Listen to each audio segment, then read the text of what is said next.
Assalamualaikum warahmatullahi wabarakatuh. Di sini saya akan menjelaskan materi tentang konsep dan landasan pendidikan inklusi.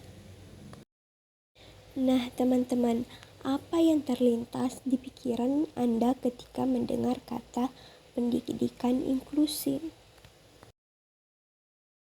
Pendidikan inklusi adalah sebuah paradigma yang humanis dan falsafah pendidikan yang dapat mengakomodasi semua peserta didik sesuai dengan kebutuhannya.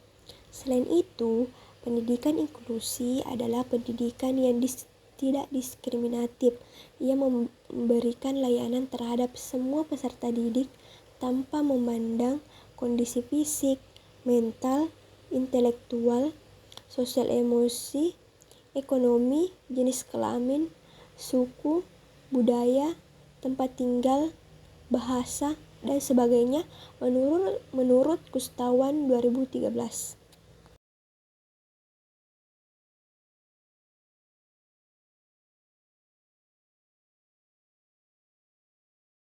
Istilah pendidikan inklusif atau pendidikan inklusi merupakan kata atau istilah yang dikumandangkan oleh UNESCO, berasal dari kata education for all, yang artinya pendidikan yang ramah untuk semua dengan pendekatan pendidikan yang berusaha menjangkau semua orang tanpa terkecuali.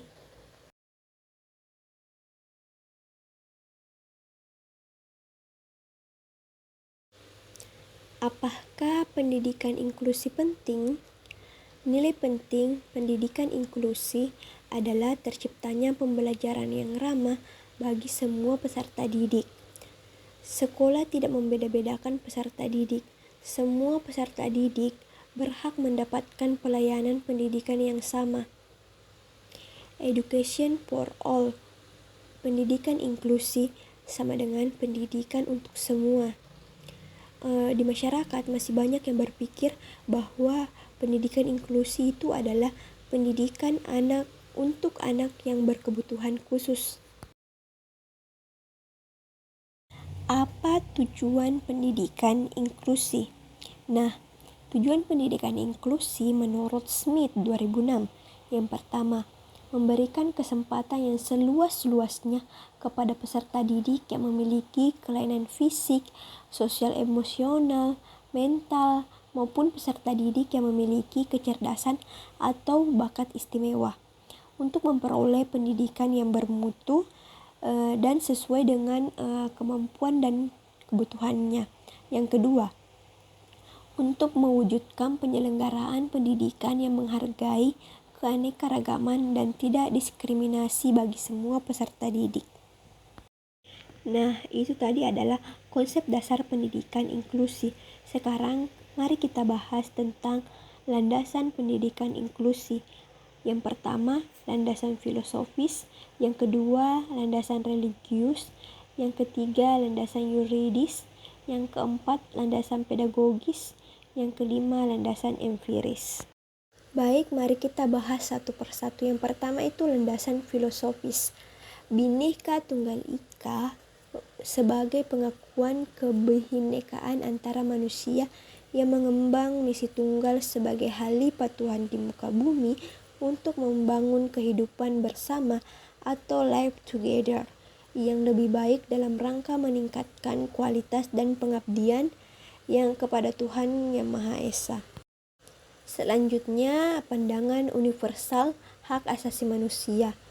Setiap manusia mempunyai hak untuk hidup layak, hak pendidikan, hak kesehatan, dan hak pekerjaan. Nah, selanjutnya itu landasan religius.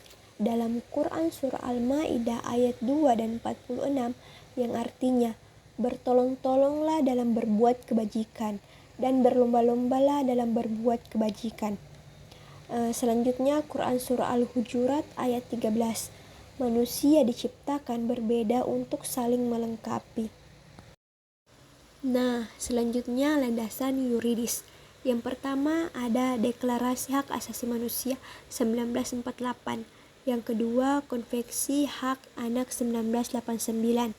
Yang ketiga, pernyataan Salamanca tentang pendidikan inklusif. Yang keempat, pernyataan Dakar 2000. Yang terakhir, Undang-Undang Nomor 20 Tahun 2003 tentang Sistem Pendidikan Nasional. Landasan pedagogis.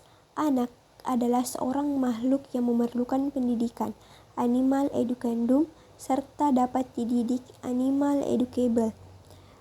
Sebagai akibat dari kondisinya, anak berkebutuhan khusus memerlukan layanan pendidikan yang sesuai dengan kebutuhannya.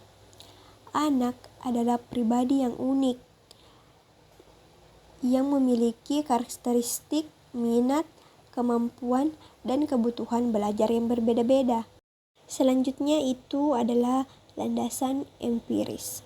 Penelitian The National Academy of Science atau NAOS Amerika Serikat bahwa klasifikasi dan penempatan anak di sekolah, kelas, atau tempat khusus tidak efektif dan diskriminatif.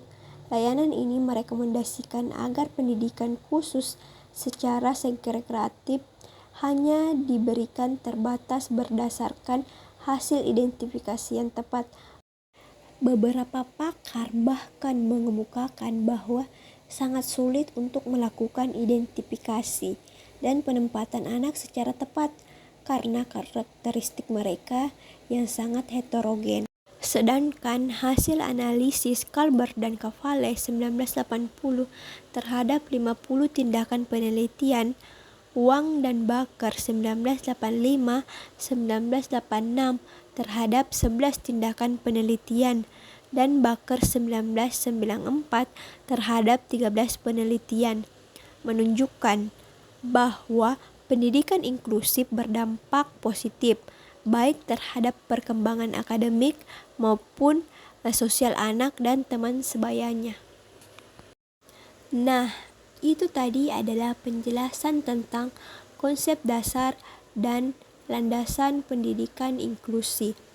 Saya Rizka Damayanti memohon maaf apabila ada kata-kata pengucapan yang salah ataupun kurang tepat. Mohon dimaafkan karena kesempurnaan itu hanya milik Allah Subhanahu wa Ta'ala. Sekian dan terima kasih.